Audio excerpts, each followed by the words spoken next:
Hello everyone, welcome to mid day meal classes. तो आज की इस वीडियो जो सेकंड वीडियो है पॉलिटिकल साइंस यानी कि राजनीति विज्ञान क्लास 11 सेकंड चैप्टर भारतीय संविधान में अधिकार। ठीक है, ये चैप्टर आज से हम शुरू कर रहे हैं। जैसे हमने फर्स्ट चैप्टर कंप्लीट किया था लग 3 पार्ट्स में, वैसे ही 2 या 3 पार्ट्स में ये चैप्टर भी होगा, क्योंकि काफ़ी लॉन्ग चैप्टर है और एक वीडियो में कंप्लीट करना थोड़ा वीडियो काफ़ी लंबी हो जाती है, इसलिए हम इसे भी 2 या 3 पार्ट में जो भी बनेगा उसके अकॉर्डिंग करेंगे। तो शुरू करते हैं। भारतीय संविधान में अधिकार। तो चैप्टर का नाम क्या बता रहा है कि भारतीय संविधान, पूरी बुक उसके ऊपर है। तो भारतीय संविधान में अधिकारों की व्याख्या कैसे की गई है और कौन कौन से अधिकार भारतीय संविधान जो है हम यानी कि हम कौन नागरिकों को देता है। कौन देता है? भारतीय संविधान। ठीक है, हम पढ़ने वाले हैं कि भारतीय संविधान जो है कि भारत के नागरिकों को कौन कौन से अधिकार प्रोवाइड करता है। ठीक है, और वो किस तरीके से उपलब्ध होता है और कौन उसकी रक्षा करता है, क्यों उसकी रक्षा की जाती है, किससे उसकी रक्षा की जाती है, यानी कि उन अधिकारों की रक्षा किससे की जाती है, कौन हमें अधिकार प्रोवाइड करता है। इन सब चीज़ों के बारे में हम जानने वाले हैं। ठीक है, तो सबसे पहला तो हेडिंग यही है, भारतीय संविधान में अधिकार। तो जो भारत का जो संविधान है वो क्या करता है? नागरिकों को अधिकार देता है। क्या देता है? अधिकार। ठीक है, तो अधिकार प्रोवाइड करता है। ठीक है, अब सबसे पहले तो बात आती है कि अधिकार बेसिकली क्या है, अधिकारों का मतलब क्या होता है। ठीक है, एक जीव होने के नाते हमें क्या है, हर किसी जीव को कुछ ना कुछ अधिकार नेचुरली मिलते हैं। जीने का अधिकार, स्वतंत्रता का अधिकार। ठीक है, तो उस तरीके से एक मनुष्य जो है वो, खासकर अगर हम भारत की बात कर रहे हैं जब, तो भारत के जो नागरिक हैं उनको कई प्रकार के अधिकार भारतीय संविधान ने प्रोवाइड किए हुए हैं। ठीक है, जिससे एक नागरिक के जीवन, एक सिर्फ जीवन ही नहीं बल्कि उनके बेहतर जीवन को साकार किया जा सके। ठीक है, सिर्फ जीवन होना ही यानी कि लाइफ मिलना ही एक चीज़ नहीं है, बल्कि उस लाइफ को बेहतर तरीके से जीना एक लाइफ अपने आप में मानी जाती है। ठीक है, तो भारतीय संविधान हर नागरिक को अधिकार प्रोवाइड करता है ताकि जीवन को बेहतर बनाया जा सके और बेहतर तरीके से उस जीवन को जिया जा सके। ठीक है, तो वो अधिकार कौन कौन से हम आगे पढ़ेंगे। ठीक है, तो अधिकार प्रोवाइड किया कौन करता है? भारतीय संविधान। ठीक है, हमने फर्स्ट चैप्टर में पढ़ा था कि अधिकारों की जरूरत क्यों होती है। दुनिया भर में कई ऐसे संविधान हैं जो कि खत्म हो चुके हैं। क्यों खत्म हो चुके हैं? क्योंकि वहाँ के जो संविधान है, ठीक है, उसने लोगों को वो चीज़ प्रोवाइड नहीं की जिस चीज़ की उन्होंने डिमांड की थी। लेकिन भारत का जो संविधान है वो लोगों को रीजंस देता है, बहुत सारे रीजंस देता है कि क्यों हम संविधान का पालन करें। उसमें से एक बहुत बड़ा रीज़न क्या है कि भारत का संविधान हमें मौलिक अधिकार देता है। ठीक है, मौलिक अधिकार देता है। मौलिक का मतलब होता है नेचुरली, जो कि होने चाहिए, बेसिक अधिकार होने चाहिए हर किसी व्यक्ति, हर किसी नागरिक के पास, वो हमें भारतीय संविधान देता है। ठीक है, ये हम इसमें पढ़ने वाले हैं। तो आगे हम इसमें क्या क्या देखने वाले हैं आपकी बुक के अकॉर्डिंग, कि कौन कौन से मौलिक अधिकार प्रोवाइड करता है भारतीय संविधान, उन अधिकारों को कैसे सुरक्षित किया जाता है। ठीक है, किस तरीके से अधिकार, मान लीजिए भारतीय संविधान ने अधिकार दे दिए, भारतीय संविधान एक किताब है, हमने पहले भी बात की है। ठीक है, और उसमें अधिकार दे दिए। ठीक है, भाग 3 में भारतीय संविधान में कुल जो है 25 भाग हैं। कितने भाग हैं? 25 भाग हैं। ठीक है, कुल भाग 25 हैं, जिसमें से भाग 3 में, भारतीय संविधान के भाग 3 में किसमें मौलिक अधिकारों को डिफाइन किया गया है। कौन से भाग में? भाग 3 में। ठीक है, तो भाग 3 में मौलिक अधिकार लिख दिए गए हैं कि प्रत्येक नागरिक को ये अधिकार प्राप्त होंगे। लेकिन अब कैसे सुनिश्चित किया जाएगा, कैसे अश्योर किया जाएगा कि हाँ हर व्यक्ति को ये अधिकार मिल रहे हैं। ठीक है, और उसके अधिकारों का हनन नहीं हो रहा है। तो कौन सुनिश्चित करेगा? ये सुनिश्चित करता है न्यायपालिका। ठीक है, न्याय, सुप्रीम कोर्ट जो है, सर्वोच्च न्यायालय जो है, सर्वोच्च न्यायालय जो है वो यह सुनिश्चित करता है कि प्रत्येक व्यक्ति के अधिकारों को सुरक्षित रखा जाए और उनका हनन ना हो। ठीक है, तो ये दूसरा है। तीसरा क्या है? उन अधिकारों की व्याख्या व सुरक्षा करने में न्यायपालिका की भूमिका क्या है और कैसी थी। ठीक है, और बाद में पढ़ेंगे हम मौलिक अधिकारों और राज्य के नीति निर्देशक तत्वों में क्या अंतर है। ठीक है, तो ये हम देखने वाले हैं। तो सबसे पहले अधिकार का महत्व क्या है बेसिकली, ये देखते हैं। ठीक है, अधिकारों का महत्व क्या है, क्या रीजंस है कि हमें अधिकार दिए हैं, कि क्या इंपॉर्टेंस है उनकी। तो आपके शुरुआत में सबसे पहले दो स्टोरी दी गई हैं।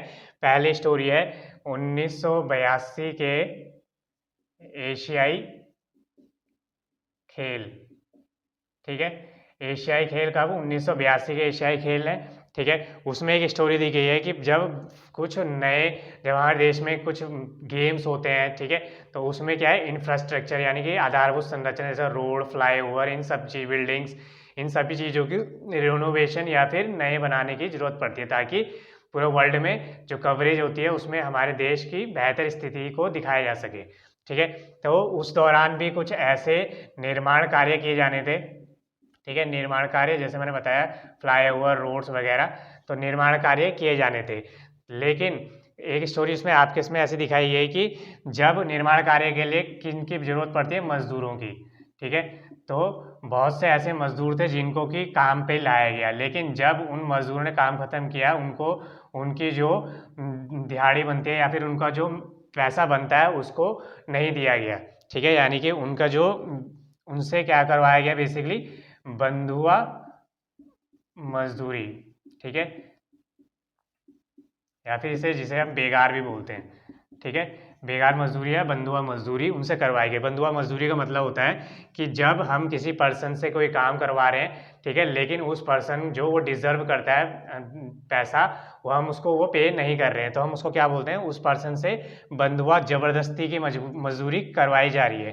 ठीक है, उसको पैसा नहीं दिया जा रहा जो डिजर्व करता है। तो उन मजदूरों से एक तरीके से जितना पैसा उनका बनता था, उनसे उतना, उनको उतना पैसा नहीं दिया गया, तो ये बेसिकली क्या बनता है, बंधुआ मजदूरी। तो एक, जो हम कह सकते हैं कि एक समाज सुधारक या जो भी उनके बारे में चिंतित था, उसने क्या है, एक रेड फाइल की।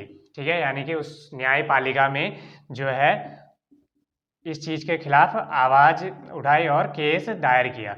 ठीक है, क्योंकि हमने अभी पढ़ा कि न्यायपालिका, सुप्रीम जो कोर्ट है, वो अधिकारों को सुरक्षित रखने का काम करता है। अगर कोई किसी के अधिकार को हनन कर रहा है तो उसको सुरक्षित कौन रखेगा, न्यायपालिका। ठीक है, तो उस व्यक्ति ने न्यायपालिका में दायर की याचिका।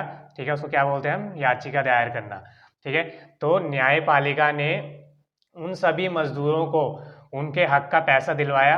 ठीक है, जो उनके हक का पैसा बनता था।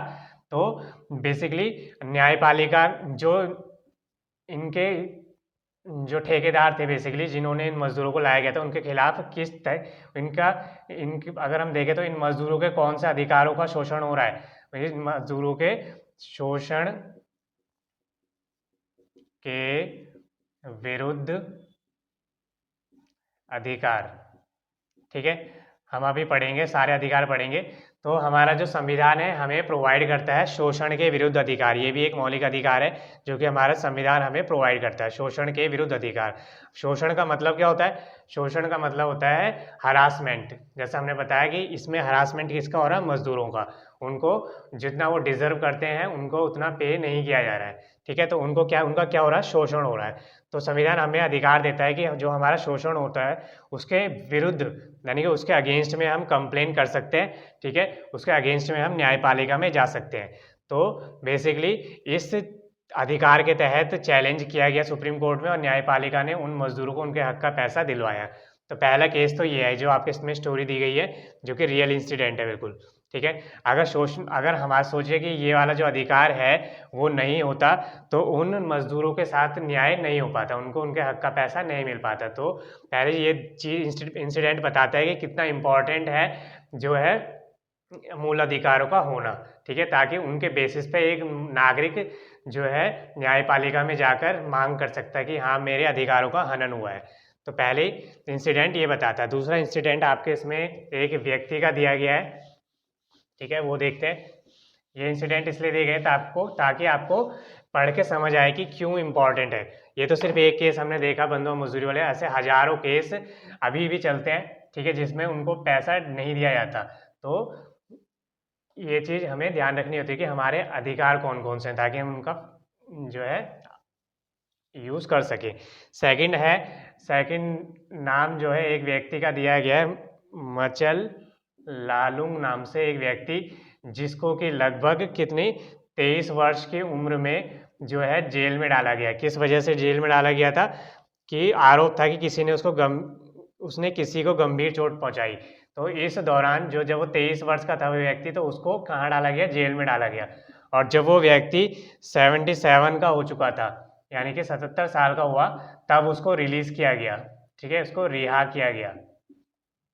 और इस यानी कि इस बीच में उसका गैप बनता है टोटल 54 वर्ष वो जेल में रहा। और जब उसको रिहा किया गया तो उसको तब समझ आया कि उसने ऐसा कोई भी जुर्म नहीं किया था, यानी कि उसको बिना किसी जुर्म के लगभग 54 वर्ष जो है जेल में रहना पड़ा।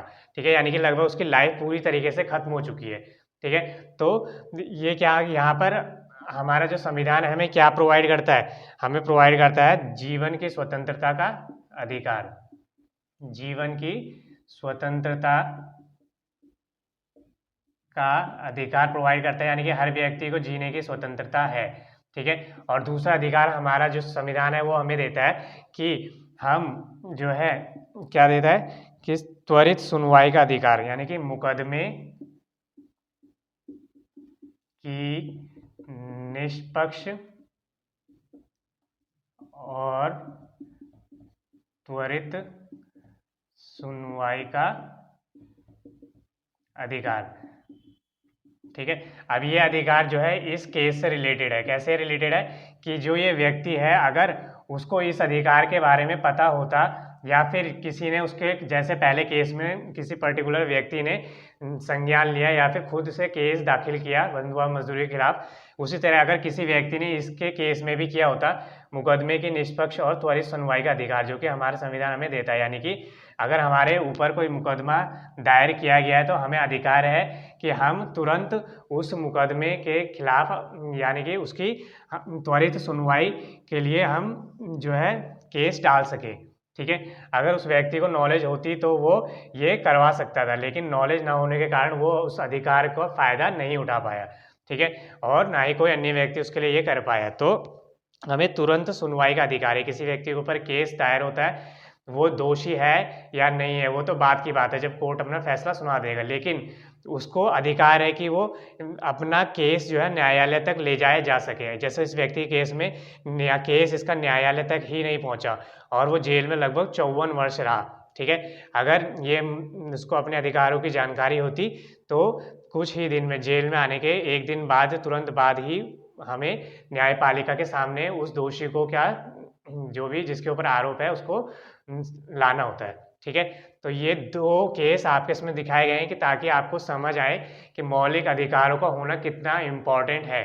ठीक है, ऐसे कई सारे केसेस हैं इंडिया में जो कि आते हैं। ठीक है, और मौलिक अधिकारों की जो जानकारी ना होने के कारण उनको ये चीज़ देखनी पड़ती है। ठीक है, तो ये दो स्टोरी आपको बताती हैं। आगे देखते हैं।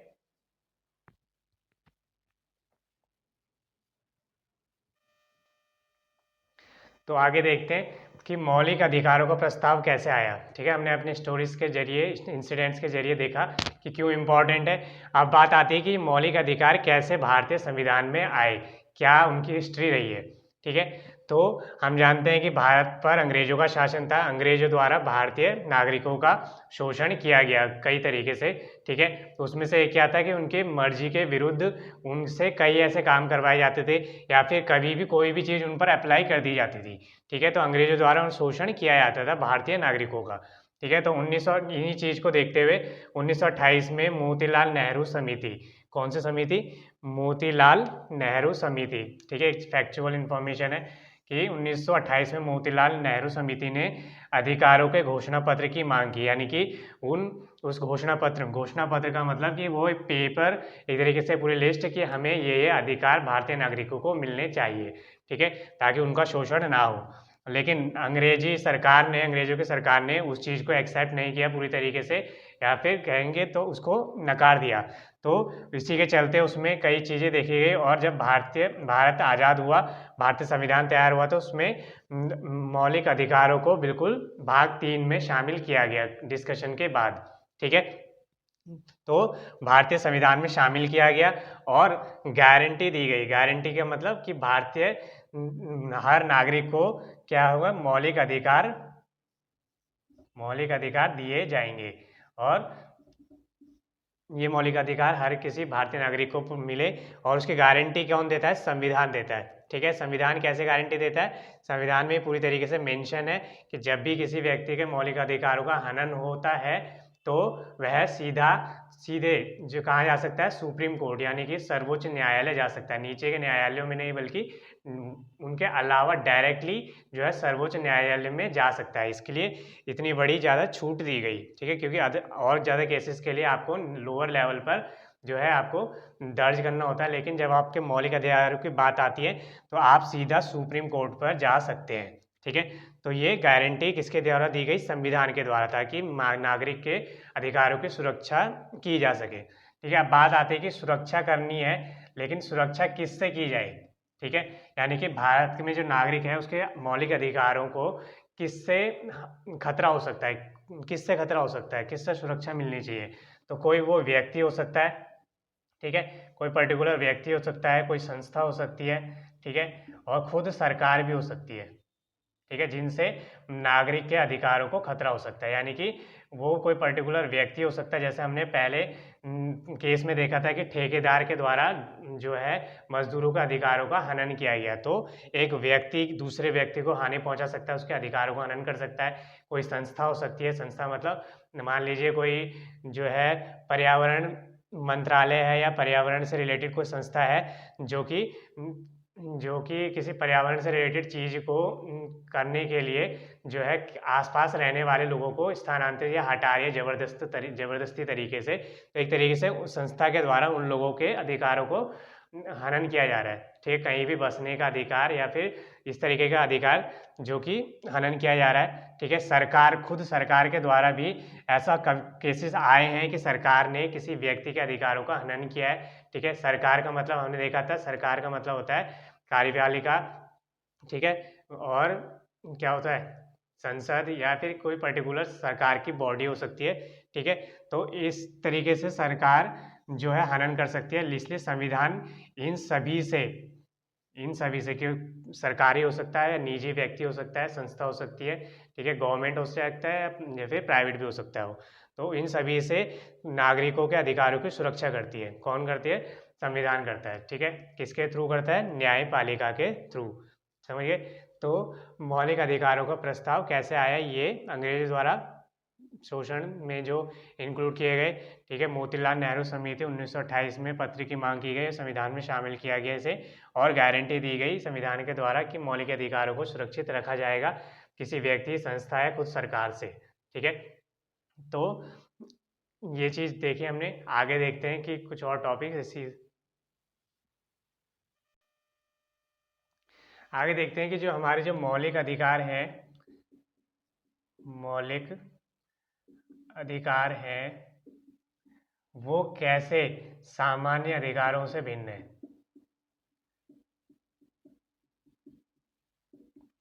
ठीक है, मौलिक अधिकार और सामान्य अधिकार में क्या डिफरेंस है? मतलब कि मौलिक अधिकार किस तरीके से ज़्यादा इम्पोर्टेंट है सामान्य अधिकारों की तुलना में। तो मौलिक अधिकार, जैसे मैंने बताया कि भारतीय संविधान हर नागरिक को मौलिक अधिकार देता है। आगे पढ़ेंगे हम कौन कौन से अधिकार है। रफली बता दें कि स्वतंत्रता का अधिकार, समानता का अधिकार, शोषण के विरुद्ध अधिकार, ठीक है, धर्म की स्वतंत्रता के विरुद्ध अधिकार, धर्म की स्वतंत्रता का अधिकार। ठीक है, तो और भी कई सारे मौलिक अधिकार हैं जो कि भारतीय संविधान हमें देता है। ठीक है, तो जब भी हम मौलिक संविधान की बात करते हैं तो इसमें चेंजेस यानी कि चेंजेस डायरेक्टली नहीं किए जा सकते। ठीक है, ऐसा नहीं है कि डायरेक्ट चेंजेस किए जा सकते हैं। इसके लिए अगर हमें सरकार को मौलिक अधिकार में चेंज करना है तो इसके लिए पूरा संविधान का संशोधन करना पड़ता है। ठीक है, संविधान संशोधन करना होता है। ठीक है, और संविधान संशोधन की जो प्रक्रिया होती है वो काफ़ी लंबी होती है। ठीक है, जिसमें कि लोकसभा राज्यसभा दोनों को इंक्लूड किया जाता है। अपन दोनों एक हाउस के बाद यानी कि एक सभा के बाद दूसरी सभा को भेजना होता है। ठीक है, और राष्ट्रपति के सिग्नेचर चाहिए होते हैं। इस तरीके से पूरी मीटिंग की जाती है, तब जाके संविधान संशोधन होता है। काफ़ी लॉन्ग प्रोसेस होता है। लेकिन जब सामान्य अधिकार या एक्ट बनाने की वो नॉर्मल छोटा मोटा चीज़ इंक्लूड करने की बात होती है, तो उसमें ये सब लॉन्ग प्रोसेस नहीं होता। यानी कि इससे पता चलता है कि मौलिक अधिकार को काफ़ी ज़्यादा इंपॉर्टेंस हमारे संविधान में दी गई है, क्योंकि उसका प्रोसेस इतना आसान नहीं रखा गया कि कोई भी आके चेंज कर दे, वरना आज तक जो अधिकार है वो कब के हटा दिए जाते। ठीक है, तो संविधान संशोधन के थ्रू ही उसमें चेंजेस किए जा सकते हैं, और वो चेंजेस रीजनेबल यानी कि तार्किक होने चाहिए। ऐसा नहीं है कि कुछ भी रीज़न देकर उसमें चेंजेस कर दिए गए। ठीक है, नहीं, तो उसमें संविधान संशोधन प्रक्रिया में जो है चेंजेस, सॉरी, मौलिक अधिकारों में चेंजेस किसके थ्रू किया जा सकता है? संविधान संशोधन के द्वारा। ठीक है, तो हमने अभी देखा कि जो संविधान है वो हमें हमारे अधिकारों को सुरक्षित करता है। संविधान जो है अधिकारों को सुरक्षित करता है, किससे? किसी व्यक्ति से, किसी संस्था से, या खुद सरकार से भी करता है।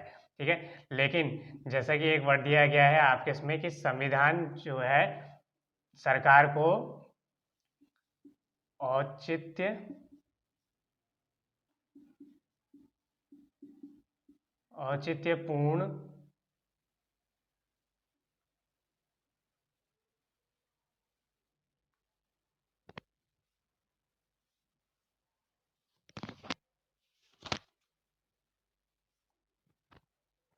औचित्यपूर्ण प्रतिबंध लगा सकती है। यानी कि सरकार जो है ये मौलिक अधिकारों पर औचित्यपूर्ण प्रतिबंध लगा सकती है। औचित्यपूर्ण का मतलब होता है कि जो सही हो, यानी कि रीजनेबल हो, हाँ, तार्किक है कि इस वजह से ऐसा करना पड़ रहा है।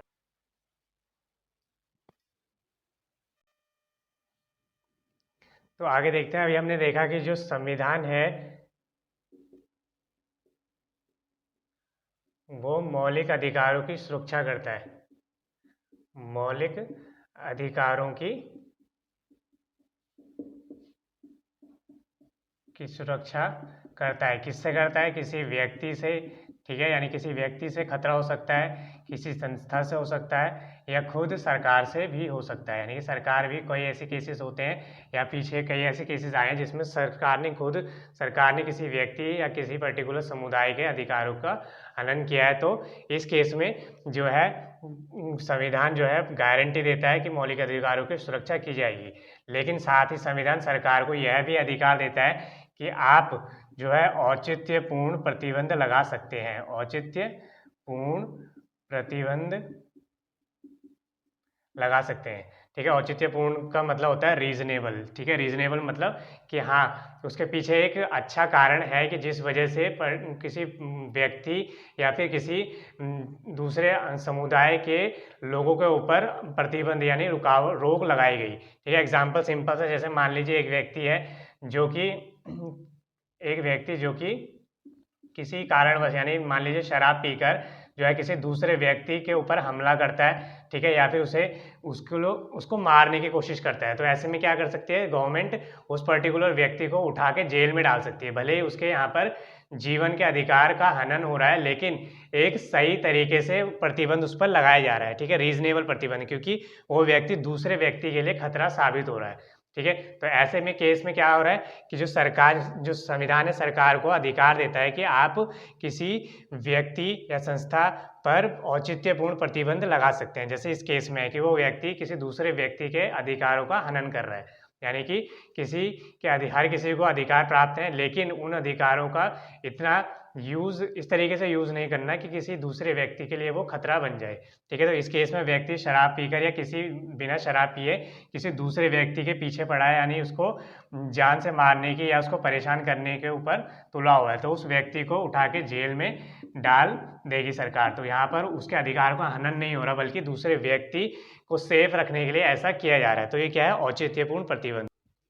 तो कई बार ऐसे केसेस भी होते हैं, आपने रियल लाइफ में भी देखे होंगे कि कभी ऐसा कोई प्लेस जहाँ पर कि बहुत ही ज़्यादा कंजेस्टेड है, यानी कि जहाँ पर बहुत ज़्यादा ट्रैफिक लगता है, और वो जगह जो है काफ़ी इम्पॉर्टेंट जगह है ट्रैफिक को पास आउट होने के लिए। तो ऐसा किया जाता है कि जो आसपास के जो रहने वाले लोग हैं या फिर जिनकी दुकानें हैं या फिर कोई आसपास झुग्गी झोपड़ी वाले हैं, उनको हटा दिया जाता है वहाँ से, और या फिर दुकान को हटा दिया जाता है, पर्टिकुलर उस एरिया को क्लीन किया जाता है फ्लाईओवर बनाने के लिए या फिर रोड को चौड़ा करने के लिए। तो ऐसे में क्या हो रहा है? बेसिकली उन व्यक्तियों के अधिकारों का हनन हो रहा है। है ना। अगर देखा जाए तो एक तरीके से उन व्यक्तियों के अधिकारों का हनन हो रहा है, लेकिन यहाँ पर सरकार कैसा है, औचित्यपूर्ण प्रतिबंध लगा रही है, ठीक है। उन व्यक्तियों के काम पर या फिर उन व्यक्तियों के उसके रहने पर औचित्यपूर्ण प्रतिबंध लगा रही है। औचित्यपूर्ण हमने देखा जो रीजनेबल है, सही है, ठीक है। क्योंकि अगर ये ऐसा नहीं करेगी तो उन व्यक्तियों के अधिकारों का हनन हो रहा है जो वहाँ से जा रहे हैं, उनका टाइम वेस्ट हो रहा है, ठीक है। और एक तरीके से ये उन व्यक्तियों को इफेक्ट भी कर रहा है। तो यहाँ पर सरकार को सही फैसला लेना होता है, ठीक है, कि किस पर प्रतिबंध लगाए जाए और किस चीज़ को किया जाए। तो ऐसे केसेस में भी क्या होता है, भले ही हनन हो रहा है लेकिन सरकार औचित्यपूर्ण प्रतिबंध लगा रही है, जो कि संविधान जो कि देता है हमें, यानी कि सरकार को वो अधिकार देता है, ठीक है। तो ऐसे केसेस में ये करना पड़ेगा। कई बार पर्यावरण के केसेस में भी ऐसे होते हैं जहाँ पर आंदोलन होते हैं, ठीक है, गवर्नमेंट को कई बार ऐसे एक्शंस लेने पड़ते हैं, ठीक है, लेकिन वो कैसे होना चाहिए, औचित्यपूर्ण प्रतिबंध। ओके, तो ये आपने रियल लाइफ में, अगर जितने रियल लाइफ से आप एग्जाम्पल कनेक्ट करोगे उतने आपको जल्दी समझ आएगा, क्योंकि ये पूरा का पूरा जो सब्जेक्ट है बिल्कुल रियल लाइफ से कनेक्ट है, ठीक है। और ज़्यादा से ज़्यादा आप रियल लाइफ एग्जाम्पल्स खोजने की कोशिश करेंगे तो आपको ज़्यादा अच्छे से समझ में आएगा। ओके, तो आप दूसरा जैसा एग्जाम्पल ले सकते हैं कि मान लीजिए कोई व्यक्ति है जो कि रोड पर एक तरीके से अनकंट्रोलेबल तरीके से, यानी कि जिस पर कोई लगाम नहीं है, इस तरीके से गाड़ी चला रहा है, ठीक है। तो वो क्या कर रहा है, बेसिकली जो अन्य लोग हैं उनके लिए खतरा बन रहा है। तो ऐसे में उस व्यक्ति को सरकार यानी अपनी संस्था यानी पुलिस के द्वारा उसको उठवा सकती है, यानी कि उसको वहाँ से उठाकर जेल में डाल सकती है या फिर उसके खिलाफ केस दायर कर सकती है। तो ऐसे में क्या हो रहा है, उस व्यक्ति को हटाया जा रहा है ताकि अन्य व्यक्ति को अधिकारों की सुरक्षा की जाए, ठीक है। तो ये सभी क्या किस तरीके के प्रतिबंध है, औचित्यपूर्ण, लॉजिकल, ठीक है, रीजनेबल। तो ये सभी हमने देखा, ठीक है। अभी एक इस पार्ट को हम यहीं पे खत्म करने वाले हैं। अगले पार्ट में हम देखेंगे मौलिक अधिकार कौन कौन से मौलिक अधिकार भारत से संविधान हमें देता है, यानी नागरिकों को देता है। तो कौन कौन से वो अधिकार हैं अगले पार्ट में देखेंगे, ठीक है। Thank you for watching. अगर आपको इस वीडियो से रिलेटेड कोई भी डाउट हो तो कमेंट सेक्शन में आप जरूर पूछिए, ठीक, ओके। तो मिलते हैं नेक्स्ट वीडियो में।